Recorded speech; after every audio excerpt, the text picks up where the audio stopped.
Hello friends, once again welcome to jazz the English. Friends, last video lecture में मैंने आपको किसी भी पोइटिक स्टैंजा में दिए गए क्वेश्चंस के आंसर किस प्रकार देते हैं, इन सब से रिलेटेड इम्पॉर्टेंट बातें कुछ बताई थी, जिसमें हमने पोइट्री के अंतर्गत आने वाली पहली पोएम माई मदर एट 66 से रिलेटेड क्वेश्चंस को डिस्कस किया था। आज भी हम माई मदर एट 66 पोएम से रिलेटेड जो दूसरा वाला स्टैंजा है, उसी स्टैंजा से रिलेटेड क्वेश्चंस के आंसर्स के विषय में हम यहाँ पर सीखेंगे, जानेंगे। तो सबसे पहले हम यहाँ स्टैंजा को देखते हैं कि स्टैंजा में कौन कौन सी बातें हैं जो यहाँ डिस्कस की गई हैं। उसके बाद क्वेश्चंस देखेंगे, फिर उनके आंसर्स हम यहाँ देखेंगे। तो चलिए स्टैंजा देखते हैं। But after the airport's security check, चूँकि पोइटेस अपनी माँ के साथ कार में बैठ कर के अपने माँ बाप का जो घर था उनके घर से वो कोचीन एयरपोर्ट जा रही थी, और जब उन्होंने बगल में बैठे हुए अपनी माँ को देखा तो उनको लगा कि मेरी माँ का जो चेहरा है वो एकदम पीला पड़ा हुआ है, मुंह एकदम खुला हुआ है।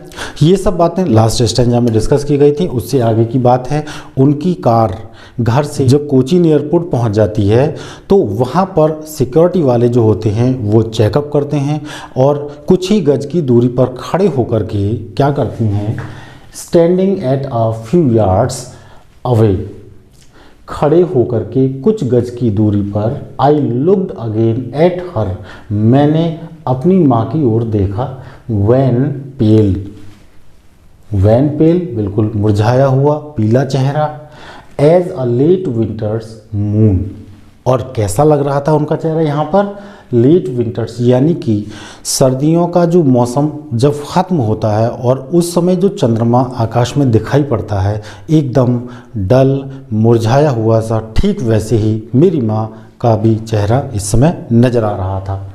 एंड फेल्ट, और मुझे लगा, क्या लगा, दैट ओल्ड फेमिलियर एक, मुझे अपना बहुत पुराना यानी बचपन का अर्थ था जिससे मैं भली भांति परिचित थी, वो मुझे याद आ गया।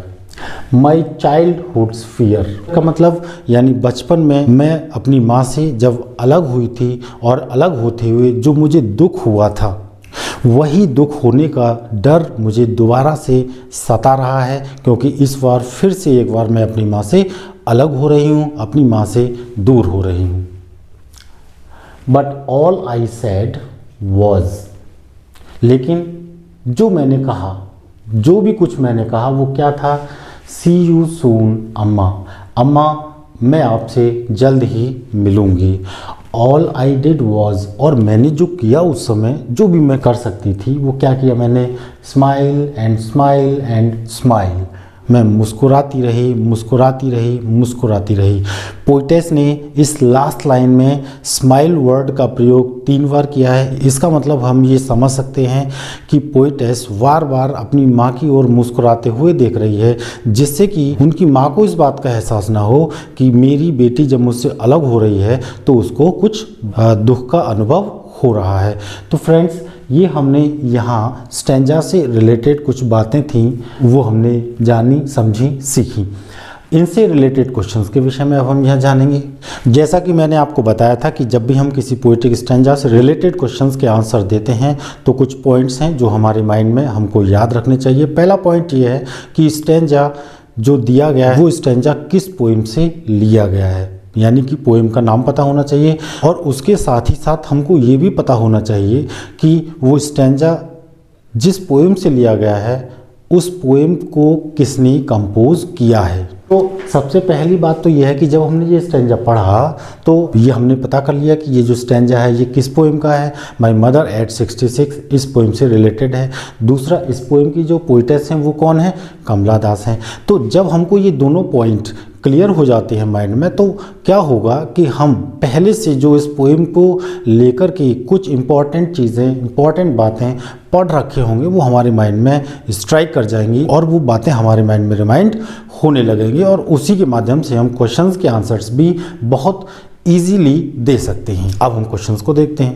पहला क्वेश्चन यहाँ पर है, what happened at the airport, airport पे क्या घटना घटित हुई।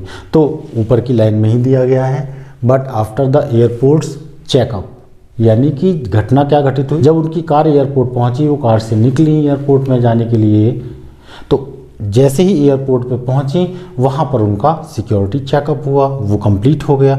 तो हम इसका आंसर लिख देंगे। अब क्या लिख देंगे, the security checkup was completed at the airport. इस तरह से हमने पहला क्वेश्चन का आंसर लिख दिया। दूसरा देखते हैं, why did she look at her mother again. जब भी किसी क्वेश्चन में डिड का प्रयोग किया गया हो तो ये मान के चलिए कि वो सेंटेंस जो है वो पास्ट इंडेफिनिट टेंस में है। और एक चीज़ हमको ये याद रखना है कि अगर किसी भी क्वेश्चन में डिड का प्रयोग किया गया है तो उसका जब हम आंसर देंगे तो ये निश्चित मान के चलिए कि जब हम सब्जेक्ट लिखेंगे तो सब्जेक्ट के बाद जो वर्ब आएगी वो वर्ब की सेकंड फॉर्म ही आएगी, अगर क्वेश्चन में डिड के साथ नॉट नहीं दिया गया है। पहली बात। दूसरी बात, जब भी WH वर्ड के रूप में वाई का प्रयोग किया गया होगा तो हमको आंसर देते समय कारण को ज़रूर बताना होता है कि ये हुआ तो क्यों हुआ, उसका कारण क्या था। तो इसका आंसर हम देखते हैं, it was the parting time. वो कौन सा समय था, जब उन्होंने दोबारा अपनी माँ को देखा, ये वो समय था जब वो अपनी माँ से अलग हो रही थी। तो हम यहाँ लिखेंगे it was the parting time, ये बिछड़ने का समय था। इसीलिए in order to bid farewell she again looked at her mother. उन्होंने यानी कमला दास ने अपनी माँ की ओर दोबारा से देखा, पुनः एक बार देखा। तो हमको अब ये पता चल गया कि क्वेश्चन में क्या पूछा जा रहा है। क्वेश्चन में हमसे कारण पूछा जा रहा है कि जो पोइटेस हैं, पोइटेस ने अपनी माँ की ओर दोबारा क्यों देखा। माँ की ओर क्यों दोबारा देखा, क्योंकि एक बात तो ये है कि वो अपनी माँ से बिछड़ रही थी, बिछड़ने का समय था। और जब भी हम किसी से जब अलग होते हैं तो हम वहाँ पर क्या करते हैं, फेयरवेल बोलते हैं, क्योंकि वो अपनी माँ से अलग हो रही थी और ये बिछड़ने का टाइम था। इसीलिए अपनी माँ को फेयरवेल बोलने के लिए उन्होंने दोबारा से अपनी माँ की ओर देखा। तीसरा क्वेश्चन देखते हैं, how did her mother appear. उनकी माँ किस प्रकार दिख रही थी, कैसी दिख रही थी।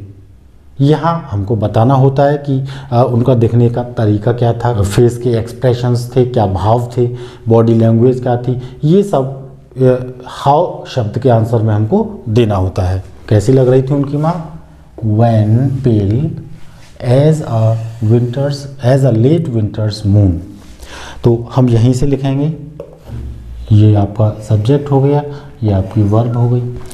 हर mother appeared pale and wan like the late winter's moon. यहाँ हम लाइक का प्रयोग भी ना करें तो हम सीधे ऐसे ही लिख सकते हैं, her mother appeared wan pale as a late winter's moon. इसी लाइन को उठा करके हम यहाँ लिख सकते हैं। क्योंकि कंपैरिजन हो रही है तो मैंने बताया था जब सिम्पली फिगर ऑफ स्पीच होता है तो उसमें दो डिफरेंट ऑब्जेक्ट्स होते हैं जिनके बीच एक कंपैरिजन होती है और दोनों के बीच में एक पॉइंट कॉमन होता है जिसको हम समानता बोलते हैं। ठीक वैसे ही यहाँ भी तुलना हो रही है। उनकी माँ एक तरफ है, दूसरी तरफ क्या है, लेट विंटर्स मून। माँ अलग ऑब्जेक्ट है, विंटर्स मून अलग ऑब्जेक्ट है। तो दोनों के बीच में एक कॉमन चीज़ क्या है, डलनेस, मुरझायापन। ये चीज़ें इंपॉर्टेंट हैं, इसी को हमने यहाँ पर लिख दिया। अगला क्वेश्चन देखते हैं, व्हाट डिड शी से एंड डू। यहाँ देखते हैं हम क्या लिखा पोएम में। यहाँ पे all I said was see you soon Amma. ये तो पोइटेस ने कहा है। इसके बाद इसमें लिखा है उन्होंने किया क्या। फिर इसके बाद इसमें ये भी लिखा है ऑल आई डिड, मैंने जो किया वो क्या था, स्माइल, स्माइल एंड स्माइल। तो हमने जब पोइटिक स्टैंजा में देखा तो हमको आंसर इजीली यहाँ पता चल गया, फाइंड आउट हमने कर लिया। किसी भी स्टैंजा में दिए गए क्वेश्चन का जब हमको आंसर लिखना होगा तो हम क्वेश्चन से रिलेटेड कुछ वर्ड्स ऊपर देखेंगे कि क्या ऐसे वर्ड्स कुछ दिए गए हैं या नहीं दिए गए हैं। इसी तरह हम यहाँ पर उनको लिख देंगे। इसका आंसर लिखेंगे, she said only 4 encouraging words. ये एनकरेजिंग हमने ऐड कर दिया अपनी तरफ से। हम ऐड कर सकते हैं कि ये जो वर्ड्स हैं वो कैसे हैं, एनकरेजिंग हैं, उत्साह बढ़ाने वाले हैं। तो पोइटेस ने 4 एनकरेजिंग वर्ड्स यानी कि उत्साहित करने वाले, उत्साह बढ़ाने वाले शब्दों का प्रयोग किया, शब्दों को बोला, शब्द कहे। वो क्या थे, सी यू सून अम्मा। 4 वर्ड्स हैं, 1 2 3 4, ये 4 शब्द हैं। और उन्होंने क्या किया, एंड। कॉन्टिन्यूड टू स्माइल, और उन्होंने क्या किया, उन्होंने अपना मुस्कुराने का जो तरीका था वो लगातार जारी रखा जब तक कि वो अपनी माँ से अलग नहीं हो गई। तो इस तरह से हमने इन क्वेश्चंस का आंसर दिया। इसी स्टैंजा से रिलेटेड 2 क्वेश्चंस और हैं जिनके विषय में यहाँ हम और डिस्कस करेंगे, जिसमें जो पहला क्वेश्चन है वो ये है, why has the mother been compared to late winter's moon. Last video lecture में मैं आपको ये बता चुका हूँ कि किसी भी क्वेश्चन का आंसर देने से पहले हमको उस क्वेश्चन का मीनिंग हिंदी में थोड़ा बहुत ज़रूर आना चाहिए। अगर कंप्लीट मीनिंग समझ में आ रहा तब तो बहुत अच्छी बात है, लेकिन अगर नहीं आ रहा तो थोड़ा बहुत ज़रूर समझ में आना चाहिए। तो यहाँ हम पहले इसका मीनिंग देखेंगे। Why has the mother been compared, has been और वर्ब की थर्ड फॉर्म का भी प्रयोग हो रहा हो तो वो सेंटेंस पैसिव वॉइस में होता है। इसका मतलब ये सेंटेंस पैसिव वॉइस में दिया गया है, यानी पोइटेस की जो माँ है उनको कंपेयर किया गया है। किससे कंपेयर किया गया है? टू लेट विंटर्स मून, यानी कि लेट विंटर मून से उसको कंपेयर किया है। क्यों कंपेयर किया गया है, इस क्वेश्चन का आंसर हमको इसमें देना है।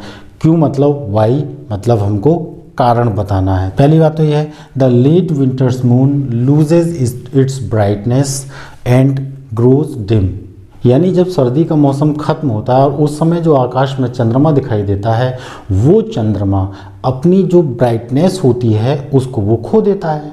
एंड ग्रोज डिम, और कैसा होता है, धुंधला पड़ने लगता है।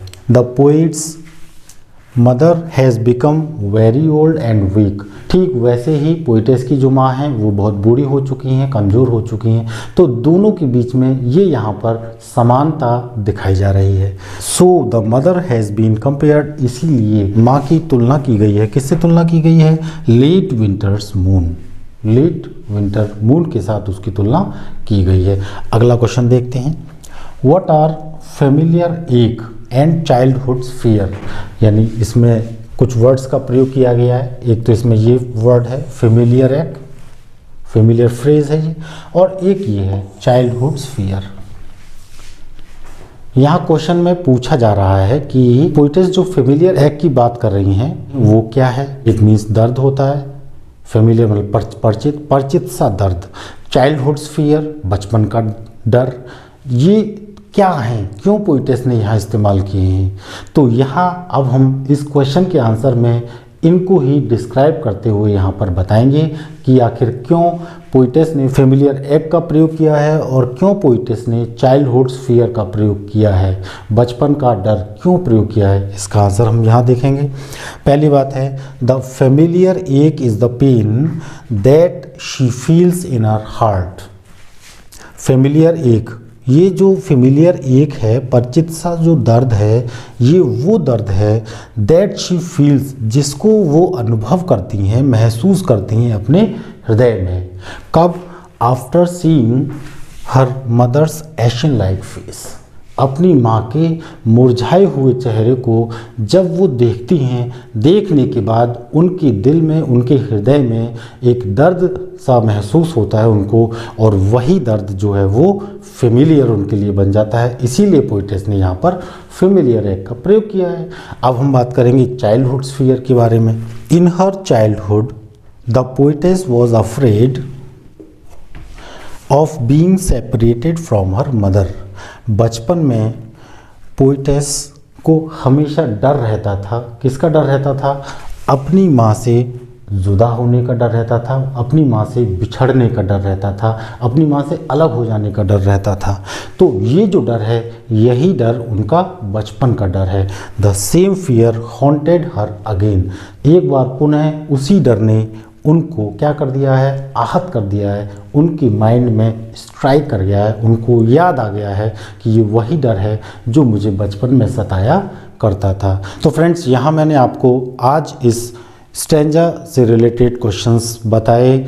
आशा करता हूँ इन क्वेश्चंस के आंसर आपकी समझ में आ गए होंगे, और यदि आज की इस वीडियो लेक्चर में दी गई जानकारी आपको पसंद आई हो तो आप इस वीडियो को लाइक कर सकते हैं और साथ ही साथ अपने दोस्तों में शेयर ज़रूर कर दें, जिससे कि आपके दोस्तों की भी मदद हो सके। और साथ ही साथ यदि आप इस चैनल पर पहली बार विजिट कर रहे हैं तो आप इस चैनल को सब्सक्राइब भी कर सकते हैं और बेल नोटिफिकेशन ऑन करते हुए ऑल को सिलेक्ट भी कर लें, जिससे कि मेरे आने वाले हर वीडियो की नोटिफिकेशन आपको मिल सके। तो फ्रेंड्स, आज के इस वीडियो में इतना ही। फिर मिलेंगे हम एक नेक्स्ट वीडियो में एक नए टॉपिक के साथ। तब तक के लिए good bye and thank you very much for watching this video.